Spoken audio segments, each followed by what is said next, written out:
El crecimiento personal, desde mi punto de vista, desde mi perspectiva, es el camino que te lleva del granito al oro. No te da el oro ya está, lo que te permite es descubrirlo.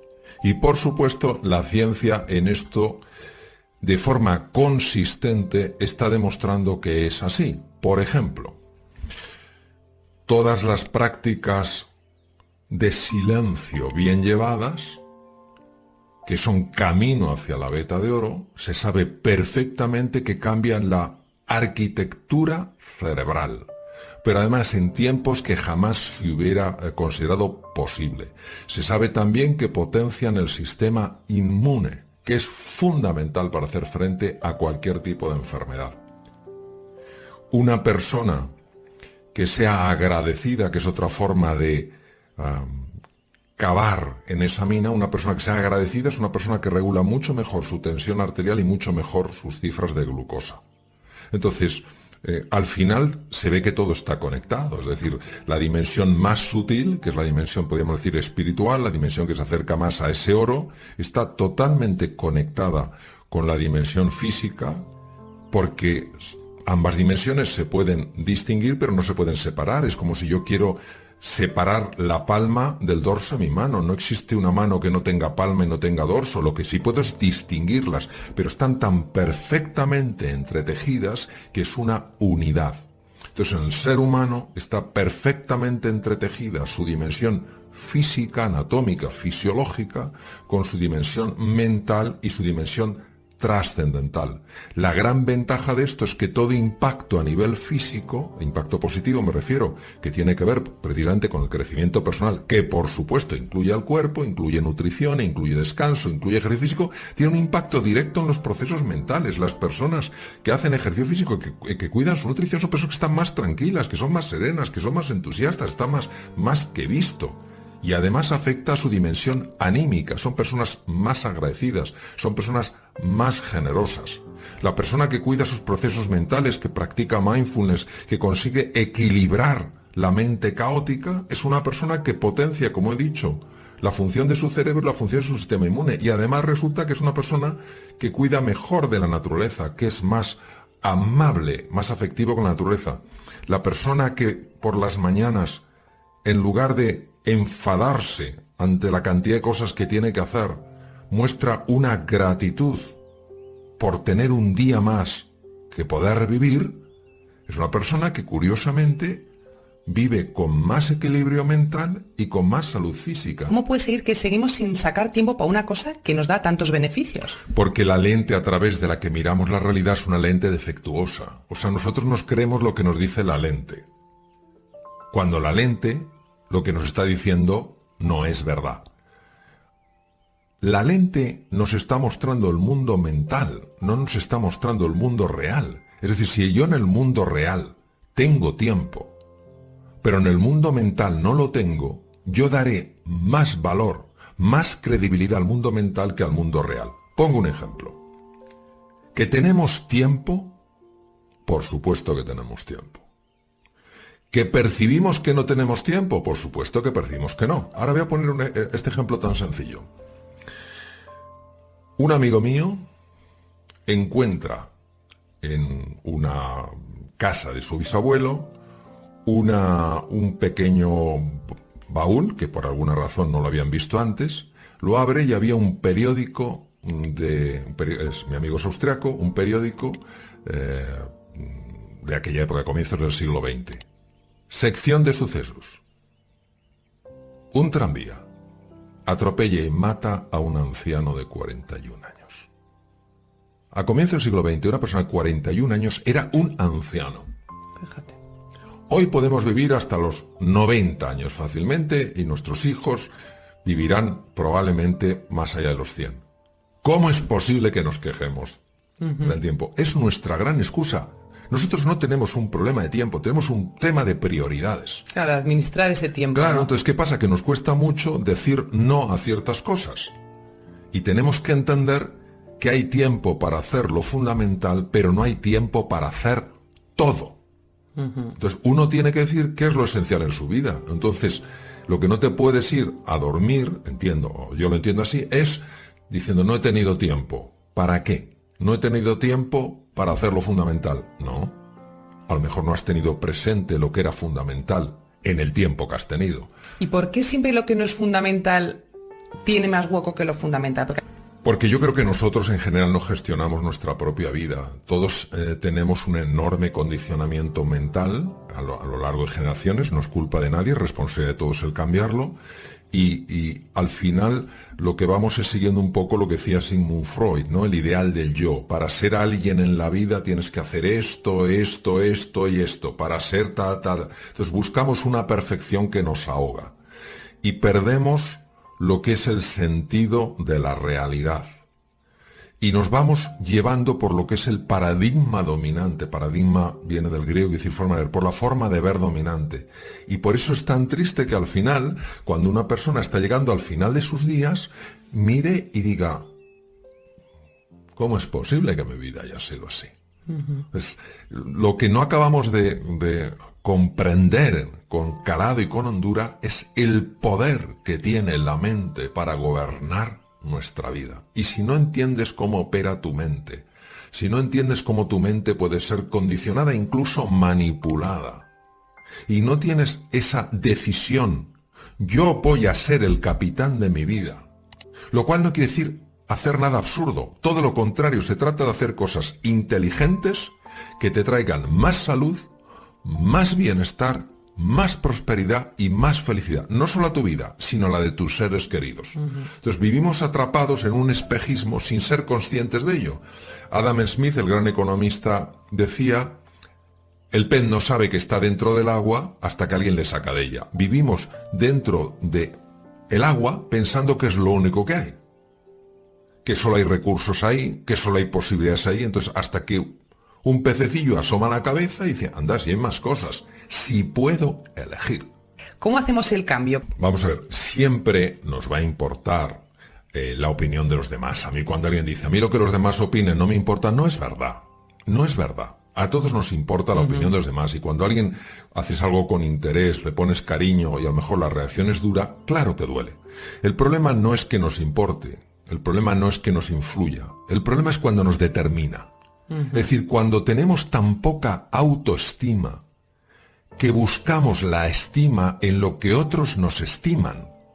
Por eso es tan importante desarrollar una autoestima sólida, porque los demás te pueden estimar más o menos, y eso te puede afectar más o menos, pero si te hunde, es que tú no has construido una sólida autoestima.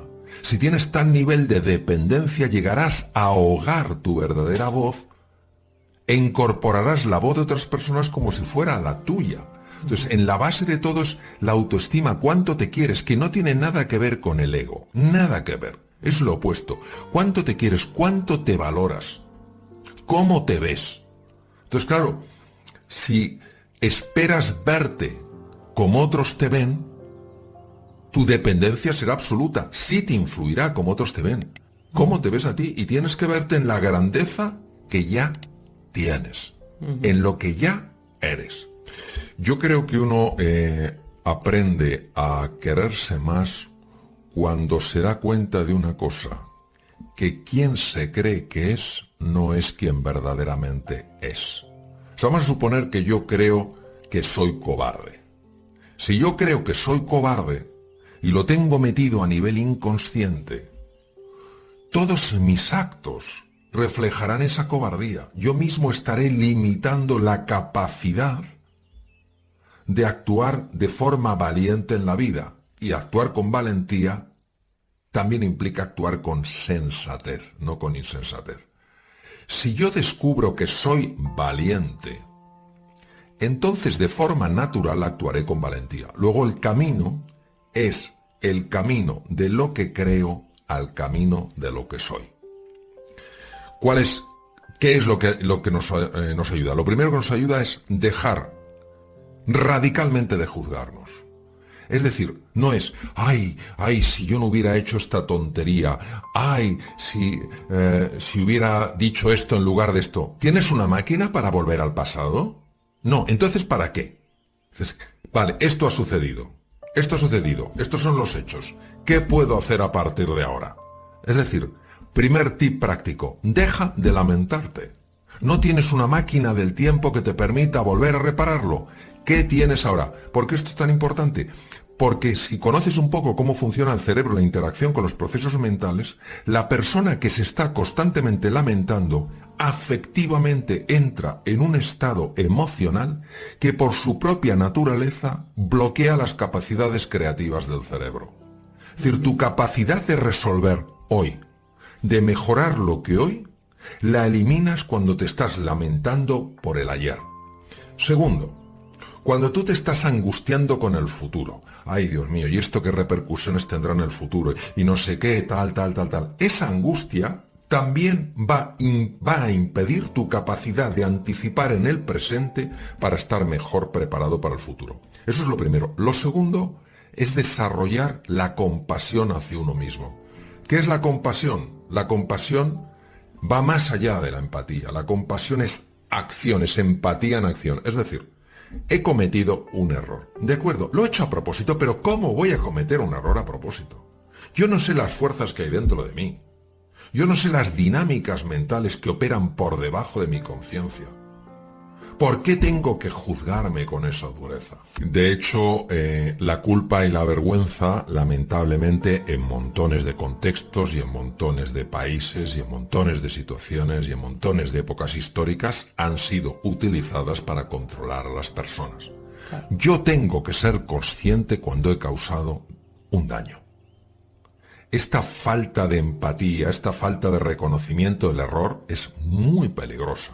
De hecho, en las psicopatías severas hay una falta de esta emocionalidad, de este reconocimiento del daño. Entonces, al causarse un daño, lógicamente hay una experiencia de tristeza.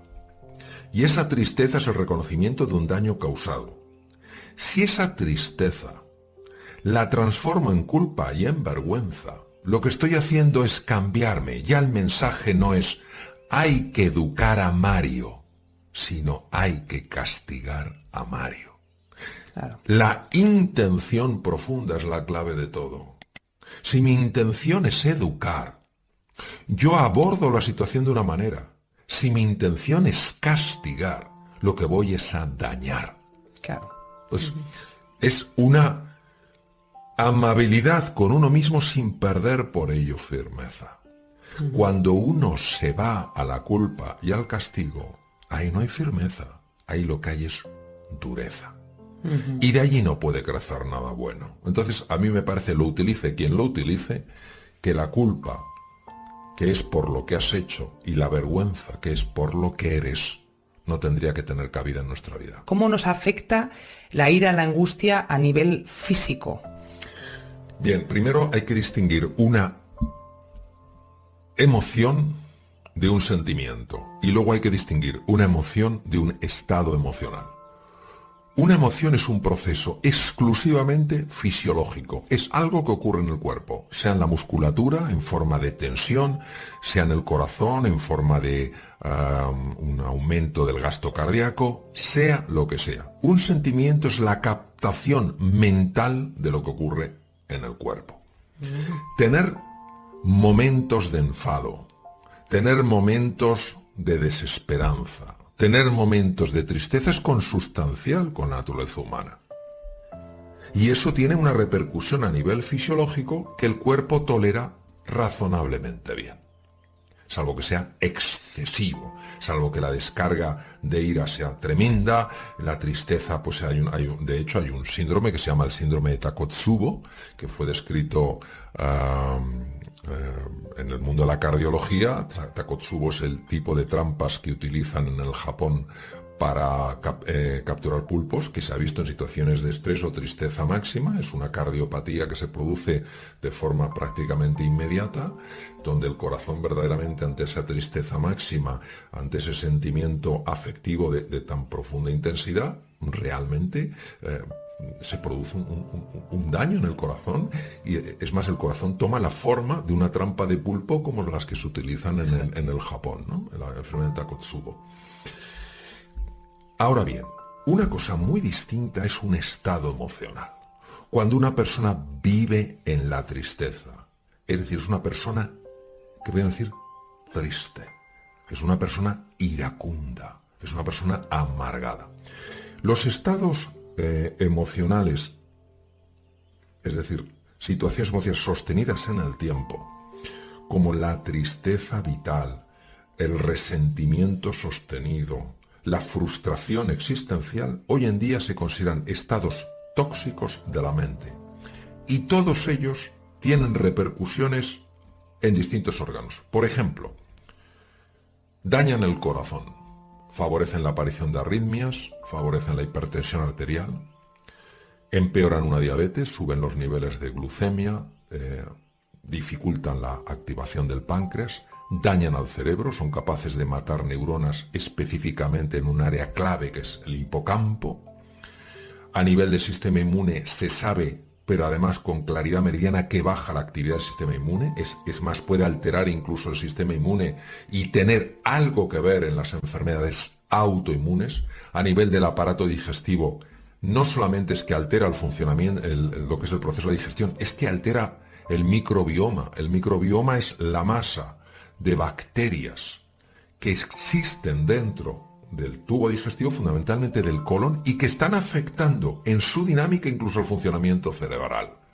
Podría seguir así y así y así. Realmente la repercusión es muy grande. Es brutal. Entonces, cuando la medicina ha empezado a observar los cambios fisiológicos que se producen en estos estados emocionales, han dicho, pero por favor, paremos ya, ¿no? Esto como no se sabe, esto como no se comprende, esto como no se integra en una nueva forma de vivir. Hay que tener en cuenta que los estados emocionales, como he comentado, son estados fisiológicos, que obviamente pueden ser desencadenados por pensamientos, etcétera, etcétera.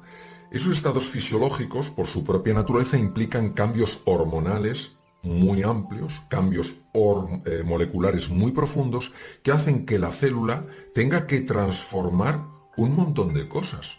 Por ejemplo, los receptores de la membrana a los que se acoplan estas moléculas, podemos llamar moléculas de la emoción, utilizando la terminología de Candice Pert. Claro, la célula en ese entorno se adapta a ese nuevo entorno. No quiere decir que sea una célula feliz, es una célula adaptada. Y pondré un ejemplo del mundo empresarial. Cuando esa célula que se ha adaptado le cambias a otro entorno que no es el suyo, aunque sea mejor, esa célula protesta. Voy a poner un ejemplo del mundo empresarial para que se entienda mejor. En una ocasión, en una empresa, me comentan lo siguiente. Un jefe se dedica durante todo un año a humillar, a despreciar la labor de la gente de su equipo, sin que sorprendentemente nadie le pare. Llega un momento en que todo el equipo se siente inútil.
Él es el que tiene que tomar todas las decisiones. Cualquier error es duramente castigado. Bien, se dan cuenta al final la dirección del jefe tan pésimo que tiene este equipo y le despiden. Y ponen a un jefe que es radicalmente distinto. Un verdadero líder, alguien inspirador, alguien que cree en el potencial del ser humano, alguien que valora a las personas. ¿Qué ocurre? Pues que la gente no responde. porque se han acoplado, Acostumbrado. se han adaptado a eso. Y le llevó mucho tiempo, a pesar de que lo que ofrecía era mucho mejor, que esas personas entendieran que ellos podían cambiar porque el entorno había cambiado. Es que pasa que realmente llegamos a generar adicciones emocionales. Esto pasa, por ejemplo, con la nutrición. Hay personas que dicen, cuando he cambiado mi nutrición y por una más saludable según los parámetros habitualmente reconocidos, sabiendo que el tema de nutrición es un tema de extraordinaria complejidad, y resulta que como que me sienta mal. Claro, es que te has acostumbrado Al otro, claro. a comer porquería. Y tu cuerpo ahora se siente tan confuso como te sientes tú. Si tú te mantienes en eso, aguantando esa nueva fase de adaptación, verás como al ofrecer algo mucho mejor que lo que había, tus células de repente empezarán a funcionar mejor y te encontrarás con más vitalidad, con más energía, con más alegría, con más claridad mental. Creemos que una célula se adapta inmediatamente cuando le ofreces un entorno mejor. No es así. Los hábitos acaban determinando nuestro destino. Si quieres cambiar tu destino, tienes que cambiar tus hábitos. Cambiar un hábito no es nada fácil. Nada fácil. Porque está integrado incluso a nivel celular. O sea, no es una cosa solamente de cambiar una idea. Es que nuestras creencias, nuestras vivencias de certeza están a nivel molecular. Es decir, un cerebro, para que nos hagamos una idea, un cerebro de una persona que cree que es estúpida, es un cerebro que ha integrado esa estupidez y tiene bloqueados montones de circuitos cerebrales. Aunque esa persona sea súper inteligente, que lo es, seguro. Por eso es el tremendo poder que tiene lo sutil en lo físico, el fondo en la forma. Cuando esa persona empieza a abrirse a que es mucho más que lo que ella cree que es, ese cerebro empieza a liberarse de la carga. Esto implica un hábito. ¿Qué he visto yo y cuál es la estrategia que publico y escribo? La única estrategia que yo he visto que funciona. Y mira que he dado vueltas. La primera es, tienes que ser consciente de lo que está en juego. Tienes que sentir algo que para mí hay dos palabras. Bueno, hay tres palabras de tremenda importancia. Y una de ellas, que es la que viene a cuento, es inspiración. Tienes que sentir la inspiración. La inspiración no es una idea bonita. La inspiración es el reconocimiento a nivel visceral de que hay algo en juego de extraordinaria importancia. Uno va a una conferencia y alguien dice, imagínate, es muy importante hacer ejercicio físico. Y tú dices, sí, voy a hacer ejercicio físico. Y tienes la idea de lo importante, pero no se ha movido en las entrañas. Mira, yo en una ocasión, y no lo digo para hablar de mí, lo digo para hablar del poder de la inspiración. Estaba yo hablando con un cirujano cardiovascular muy reconocido a nivel mundial, y se acercó un señor de corta estatura. Y me dijo, le quiero dar las gracias, doctor Alonso Puig. Digo, ¿por qué? Dice, porque yo pesaba 180 kilos. Y era un hombre de muy corta estatura. Y el cirujano cardíaco dijo, imposible. Dijo, sí.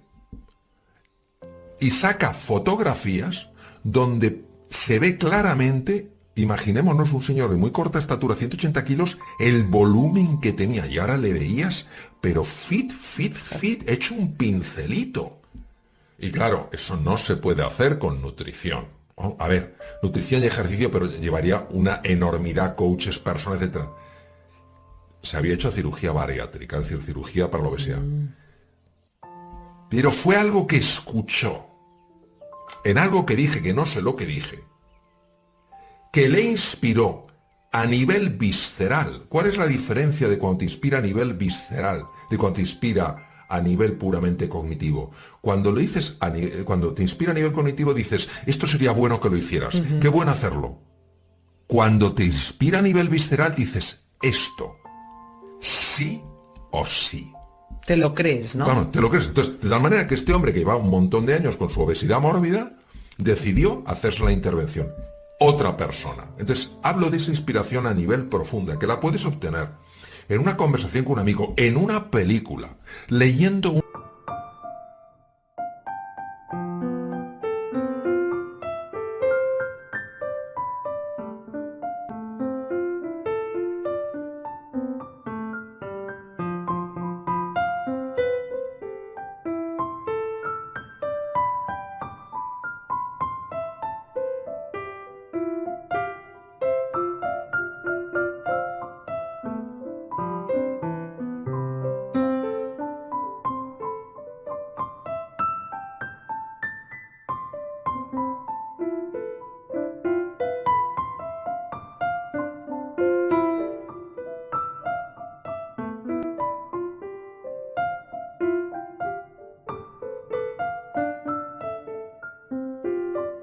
libro, escuchando a lo mejor un podcast, pero reconoces que es esa porque te conmueve. Una vez que tienes la inspiración, ¿por qué está importante la inspiración? Porque es la energía. Es el carburante de tu coche. Si tú no tienes un carburante de calidad, ya me dirás tú dónde vas con ese coche. Si le metes una mezcla de alcohol, un poco de gasoil, un poquito de gasolina y un poquito de aceite de oliva, ¿a dónde vas? Tienes que meterle queroseno. Gasolina de aviación. Entonces ya tienes la inspiración. Pero claro, la inspiración, te pones en el coche, sales como un cohete, ¿a dónde? No. Segundo, tienes que tener una estrategia. La estrategia es clave. Una estrategia que sea sencilla. No decir, bueno, cuando tenga la cojo estrategia voy a darle vueltas. Que no. La estrategia son 4 cosas. Un mapa, no tienes que tener el mapa tridimensional, virtual, holográfico, tienes que tener un mapita. Y luego, entrenamiento. ¿Por qué? Porque el mapa te da una orientación, pero tú donde te vas a mover no es en el mapa, es en el territorio. Y el territorio lo que te va a dar es el conocimiento profundo de las cosas. El mapa te da una orientación para que no vayas tan perdido. Pero lo que verdaderamente te va a amueblar por dentro, te va a reinventar por dentro, es caminar por el territorio, es decir, la acción.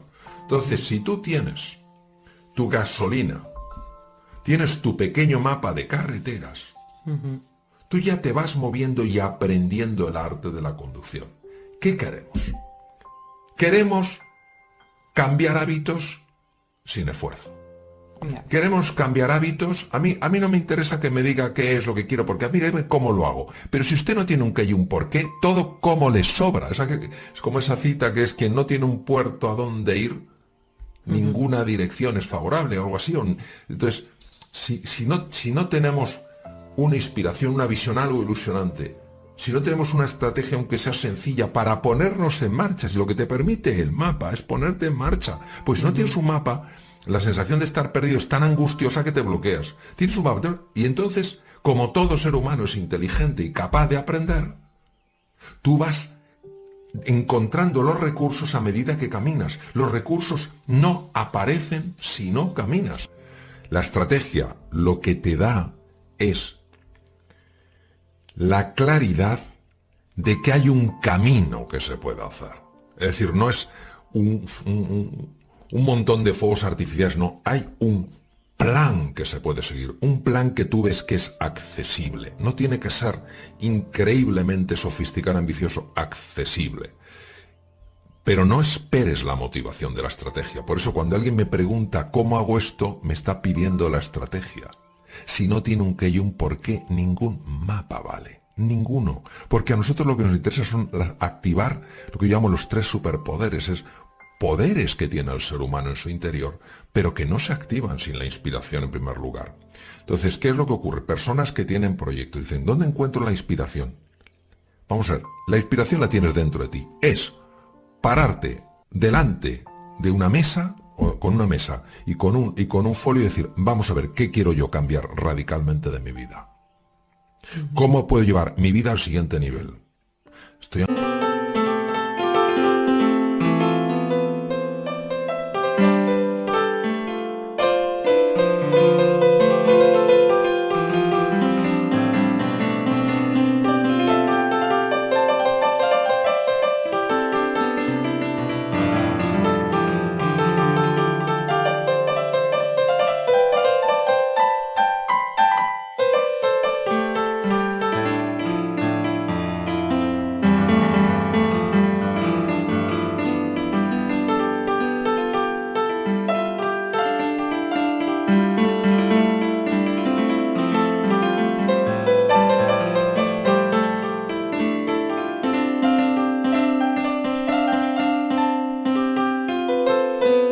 angustiado porque no gano suficiente dinero y voy siempre con el agua al cuello.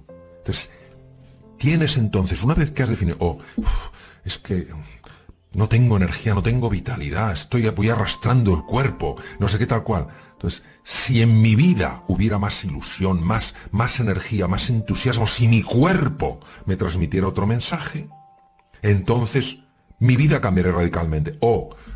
Soy súper tímida, me cuesta hablar con otras personas, me cuesta tal. Si tuviera más arrojo, si tuviera más audacia, si tuviera más valentía, mi vida cambiaría radicalmente. Entonces, ya estás viendo aquello que cambiaría radicalmente tu vida. Esto no es, a ver, ¿qué mejoraría un poco mi vida? Es, ¿qué cambio radical quieres hacer en tu vida? Aquí estamos jugando fuerte. Aquí no estamos jugando blandito. Estamos jugando fuerte y por lo tanto tenemos que tener un lenguaje fuerte. No, bueno, pues prueba un poquito por aquí. Eso no es un lenguaje fuerte, eso es un lenguaje milonguero, mediocre y no corresponde a ningún ser humano. Entonces, una vez que sabes lo que quieres, dices, ¿quién ha sido relevante en este campo? ¿Quién ha conseguido hacer pasta, que es lo que me interesa? Y empiezas a leer. Empiezas a intentar buscar gente que a lo mejor conozcas y que han hecho dinero y que tienen libertad financiera. Y dices, oye, me gustaría hablar contigo, te quiero invitar a comer. No tienes que invitarle a un restaurante de 2 o 3 estrellas, le invitas a un sitio sencillo y desde la humildad, no desde a ver qué me vas a decir a mi listillo, que en el fondo has tenido suerte en la vida, le preguntas sobre cómo ha hecho eso. Que alguien quiere resolver temas mucho más de equilibrio personal. ¿Quién es una referencia en el mundo en equilibrio personal? Y empiezas a indagar por ahí. Entonces vas alimentando esa chispita hasta que sea un fuego que te encienda el alma. Ahora, ¿qué queremos? Que me llueva la inspiración. A ver si este me inspira. Pero por favor, vamos a ser serios. Vamos a ser serios. Porque el problema cuando no somos serios es que va a venir cualquier cantamañanas. Te va a vender cualquier cosa diciendo, con esto encontrarás la inspiración definitiva en tu vida y te lo vas a tragar. Vete a los que de verdad saben. Lee. No pierdas tanto tiempo viendo cosas que a lo mejor no aportan nada a tu vida. Lee, infórmate, pregunta. En el campo que quieres libertad financiera. ¿Quiénes son la gente que la ha conseguido? ¿Que quieres ser una persona más equilibrada? ¿Quién considero que está equilibrado? ¿Que quieres ser una persona que quiere montar algo extraordinario? ¿Qué está montando la gente extraordinaria? Y no pensar que el primero que habla diciéndote que tiene lo que tú buscas, realmente lo tiene. Porque muchas veces no es así. Walt Disney, un chico sencillo, con una visión, con una pasión, con una ilusión, antes de Mickey Mouse, pasó unas noches oscuras de bigotes. O sea, unas noches oscuras. Le quitaban sus proyectos, no sé cuántos tal, no valoraban sobre tal. Lo pasó fatal. ¿Qué es lo que hizo? No tiró la toalla. Es decir, seguía haciendo las cosas sintiéndose mal. ¿Cómo nos sentimos? No depende de nosotros. Yo un día me levanto y me siento el rey del mundo. Y otro día me levanto y me siento el más mísero del mundo. Porque hay millones de dinámicas mentales que no entendemos. ¡Qué horror si nuestros sentimientos son los que están orientando esta vida! Tienen que ser nuestras decisiones. Es decir, yo me siento en este momento mal, imagínate que no es el caso, pero decido que voy a dar lo mejor de mí a pesar de cómo me siento. ¿Qué estoy mostrando? Que soy una persona libre. Somos seres humanos con dinámicas mentales complejas. Unos días sin saber por qué nos acostamos de cine y nos levantamos de pena, o nos acostamos de pena y nos levantamos de cine. Faltaría que eso vaya a controlar nuestras vidas. Pero ¿qué pasa? Que somos muy vaguetes y nos gusta lo facilón. Nos gusta levantarnos y sentirnos bien. Entonces, cuando tú estudias un poco la vida de grandes personas, grandes personajes, que han sido también extraordinarias personas, te das cuenta de los momentos tan difíciles que pasaron en su vida.